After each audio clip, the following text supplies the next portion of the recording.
Thank you. Bill Ackman from New York, New York. For the handful of AAA-rated companies, AIG, Fannie Mae, Freddie Mac, and MBIA, are under formal investigation for accounting shenanigans and are in the process of restating their financials. Like Charlie said before, I think of a AAA-rated company as an exemplar, a company that should behave with the highest accounting and ethical standards. My questions this leads me to are, how can investors comfortably invest in any financial service company when a decent percentage of the AAA-rated companies have false and misleading financials? And I guess the follow-up question is, why don't the rating agencies do some independent due diligence from an accounting standpoint so that they can help serve as a watch on this issue? Well, financial companies are more difficult to analyze than many companies. I mean, it is more. If you take the insurance business, the biggest single element that is very difficult to evaluate, even if you own the company, is the loss and loss adjustment expense reserve, and that has a huge impact on reported earnings of any given period. And the shorter the period, the more the impact can be from just small changes in assumptions.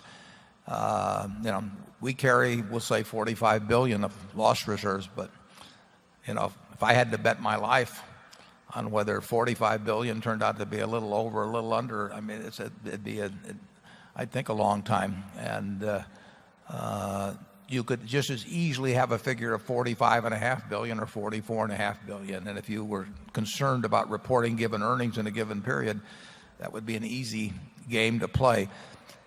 In a bank, it basically is whether the loans are any good. And I've been on the boards of banks, and that's, I've gotten surprises. It's tough to tell. It's financial companies. If you're analyzing something like WD-40, or See's Candy, or our brick business, or whatever, they may have good or bad prospects, but you're not likely to be fooling yourself much about what's going on currently. But with financial institutions, it's much tougher.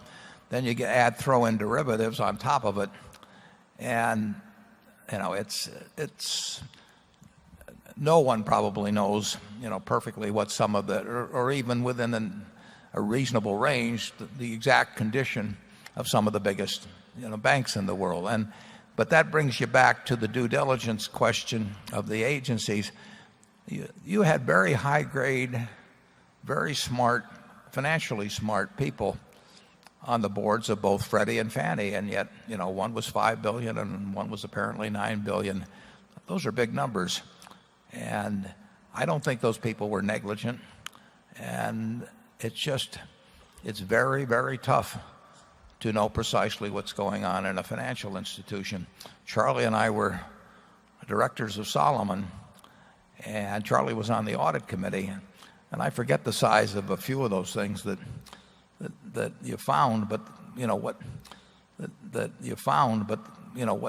what wasn't found. And that doesn't mean that people below are crooks or anything like that. It just means that it's very tough with thousands and thousands and thousands of complicated transactions, sometimes involving the computations involving multiple variables.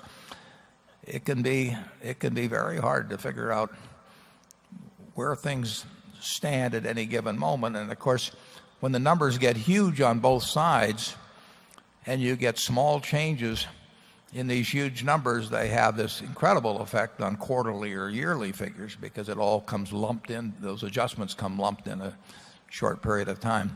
So I just think you have to accept the fact that insurance, banking, finance companies, we've seen all kinds of finance company, both frauds and just big mistakes over time, just one after another over the years. And it's just a more dangerous field to analyze. It doesn't mean you can't make money on it. We've made a lot of money on it, but it's difficult. Now, obviously, a GEICO, where you're insuring pretty much the same thing, auto drivers, and your statistics are much more valid in something like that than they will be if you're taking something that like asbestos liability. You're subject to far greater errors in estimation. Doesn't mean that people aren't operating in good faith, But, I would just take the asbestos estimates of the 20 largest insurance companies. I will bet you they're way off, but I don't know in which direction. And that's sort of the nature of financial companies. I wouldn't fault the rating agencies in terms of not being able to dig into the financials and find things that all of the companies that you've talked about have had big name auditors, and our auditors at Berkshire, how many hours did they spend last year? I don't know what it would be, probably 60, 70,000 hours. And I'm sure if you take major banks, they're spending more than that. But, can they be certain of the numbers? I doubt it. Charlie? Yeah. Warren is obviously correct that where you've got